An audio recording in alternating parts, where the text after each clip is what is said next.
Gautam, thanks so much for joining us. This is always great to have you on ET Now. We've been talking a little bit about the reboot that's being seen in the retail industry. I wanted to get a perspective from you in terms of where we're at in the recovery. Are you seeing demand picking up, where we're at in the upcycle, and really what some of the trends are on ground?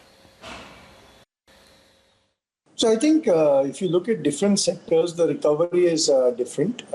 If you look at the FMCG sector, the FMCG I think is already 100%.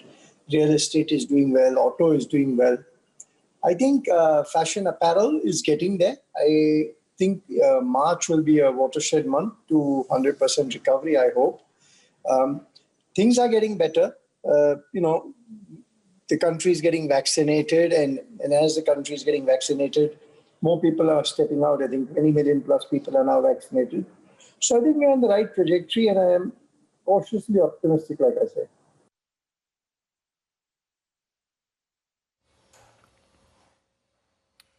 Okay, so in the right direction.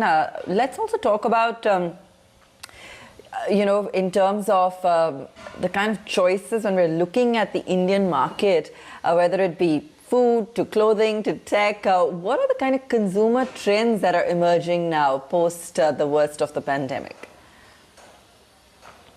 So at least I think in retail, whilst a lot of stuff went online, and in the pandemic, everything was online. But I think that reversal is taking place. We've seen this weekend sales to pre-COVID level. So I think weekends are back to pre-COVID levels. That only indicates to me that consumers are willing to come out and spend. I think people are investing in a better living. That's why you're seeing better sales in real estate, not only in the big cities, etc., but I think suburbs or outhouses, farmhouses, where people have a little bit of space, I think that is becoming sought after. So I think that is a reversal in trend. I think a lot of people are still working on Zoom, like we are working on Zoom just now. So it really doesn't matter where you live. So that I think is a great change that will take time to come back to physical meeting. But I would say I am now 75% back to physical meetings. I don't prefer the Zoom meetings. I would have actually done this in person. It would have been better. But that's what I see. Okay. What about the demand in tier 2, tier 3 towns? What's that looking like? Is there reason to expand further into those segments?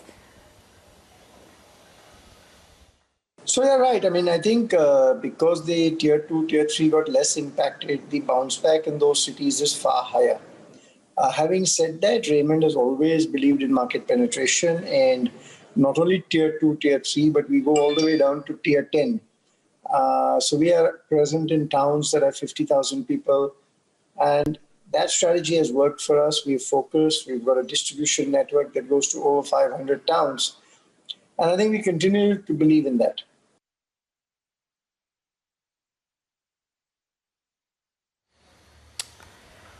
Okay, now cotton has gained over 13%, since the beginning of the year. Talk to us a little bit about the raw material trends, the kind of impact this is having on margins as well. So I think, it's difficult to predict raw material pricing. I think, there's a pent-up demand, and that is driving the prices up in the short term. Whether you see cotton or whether you see steel, I mean, it's across the board, the similar trends. And I think it will be cyclical. So you'll see the ups and the downs. In a branded apparel business, raw material is a lower percentage of your final selling price. So whilst raw material pricing will impact you a little bit, it's not going to be a great deal because you're not a commodity supplier. Okay, fuel prices have also gone up, so let's talk about that. And quite continuously in shipping as well, we've seen there's a shortage of containers. So how are some of these factors impacting logistics, and in turn, of course, how much has cost gone up because of this? So yeah, you are seeing input costs going up, whether it's fuel prices going up or shortage of containers. I think this is you taking it in your stride, whilst I think the shortage is there, and it's there for various reasons. You will see it ease out. It's not going to be shortage forever, because as the prices go up, the demand will come down. And you have to live with this, I guess.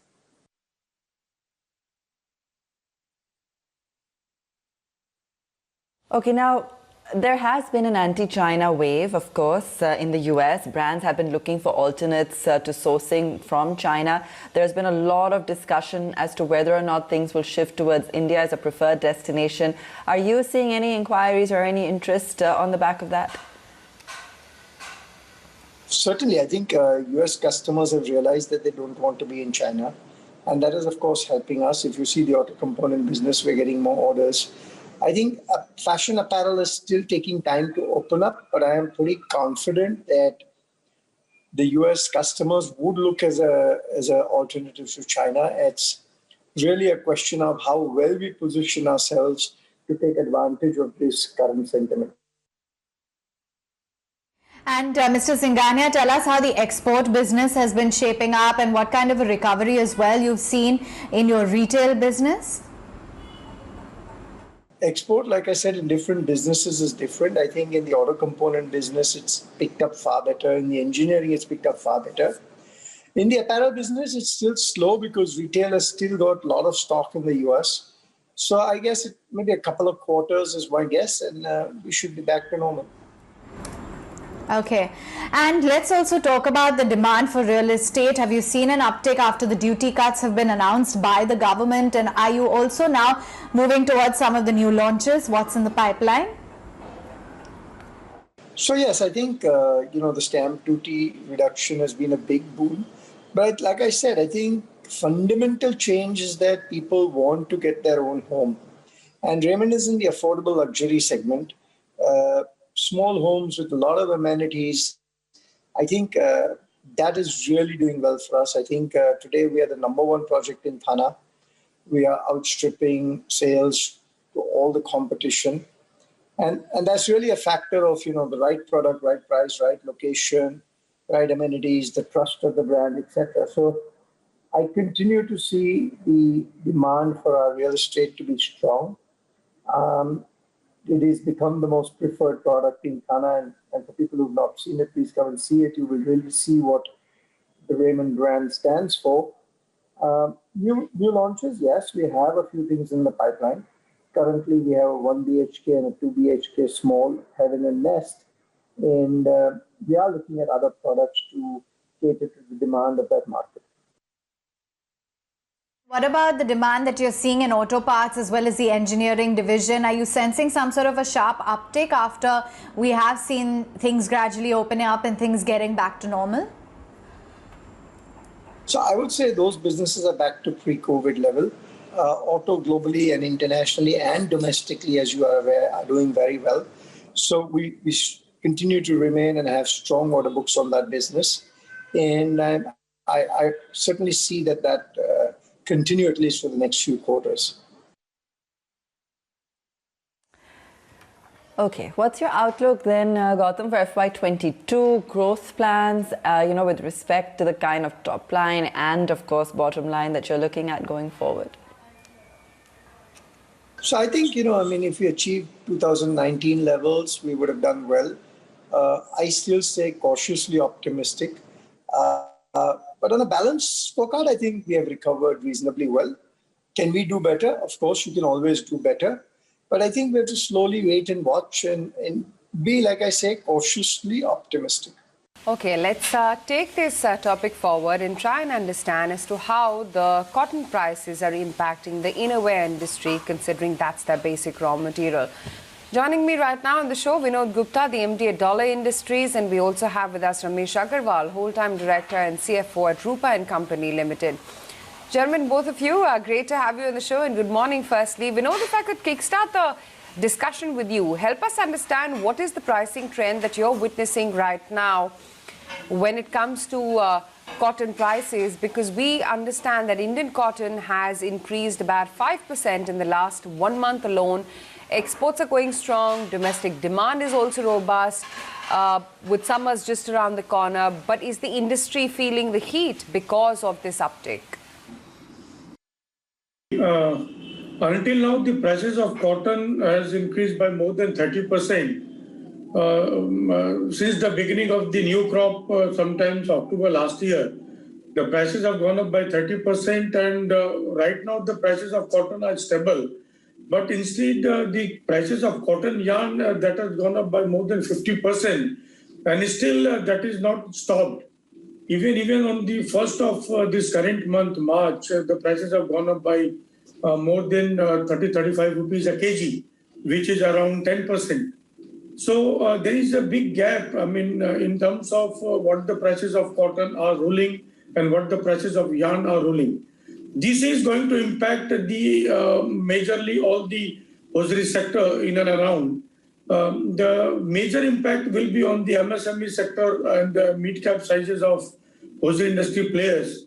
There the impact will be felt very much because of high price yarns, high prices of the yarns. There is short supply from the spinning mills, and also there is an increased demand of working capital. Both of them are hurting the MSME sector very much. And unless and until these prices are being capped by the government, the MSME sector is going to be hit the hard. And we have also written to the Ministry of Textile Delhi for initiating immediate steps to stop the rise in the prices of cotton yarn. But till now, nothing has come up, and still the prices are on steep high.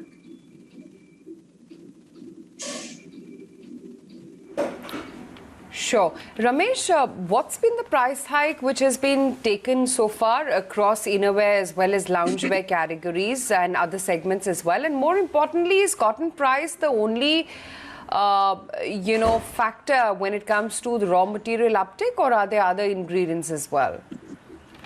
Good morning.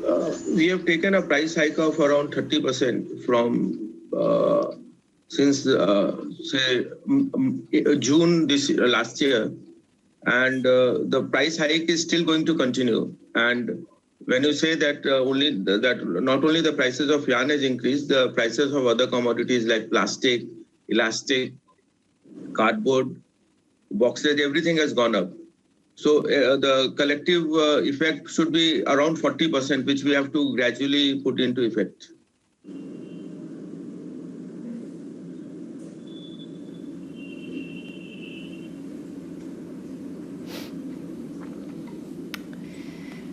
Okay, fair enough. What about some demand in other segments, as well?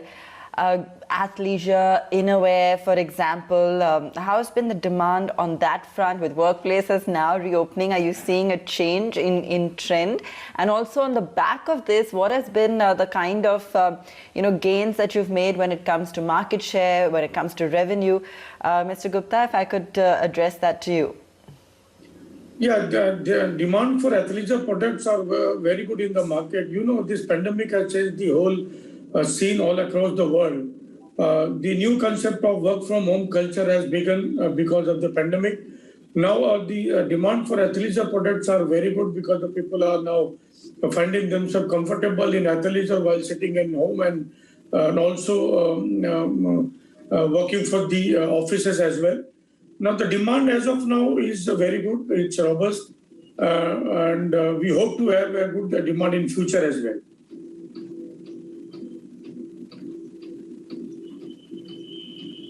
Okay, fair enough. And Mr.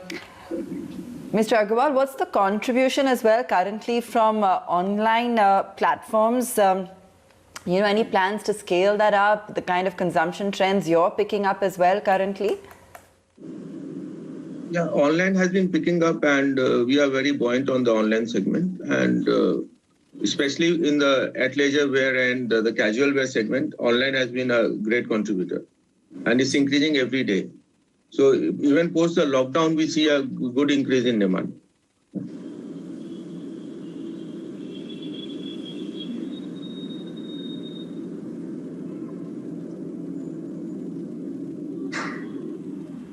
Sure. Ramesh, also wanted to understand from you that do you believe that the uptrend in raw material prices is here to stay, or would you say that we're pretty much at the peak? Or do you think that, both cotton prices as well as all the other raw materials that you were just highlighting earlier they're all going to continue to see an uptrend even in the months to come? maybe there will not be an uptrend, but I think these prices are going to stabilize. So maybe it will stabilize on the upper end.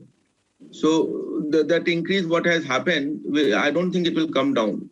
So maybe there will be a price adjustment, but I think the prices are there to stay.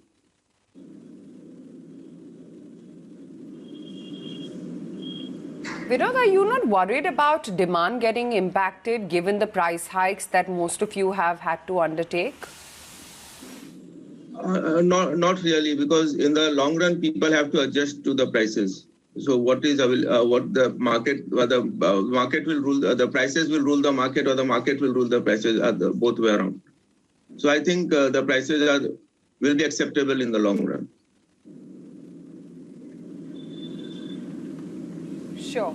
Vinod, the same question to you, whether or not a dip in volume and perhaps a shift to cheaper, unorganized players could be a threat? No, I don't think there will be a threat from unorganized sector. Unorganized sector is basically more hit because of this surge in the prices of all across the raw materials. And of course, there's also increase in demand for the working capital because the working capital cycle has now broadened. So ultimately, we understand that the unorganized sector are into much deeper problem than the organized sector.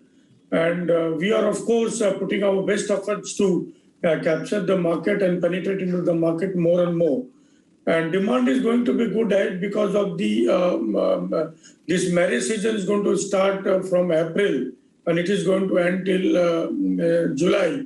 And then Ramadan and Eid is also across the in the month of April and May.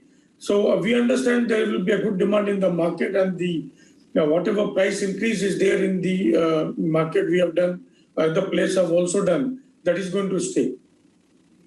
Okay, so sounding quite optimistic going ahead, Mr. Gupta. Any new launches as well that we can look forward to? Right now, there are not any launches, but we are putting much of the stress on the athleisure production because production is, there are some bottlenecks into the production scenario. So we are putting our best efforts into athleisure. In athleisure segment, actually, we have got two types of ranges. One for the normal, the mid segment, and the other for the high scale. So in both the fronts, we are putting our best efforts to bring in more and more fashion into it so that we can capture the market well in time.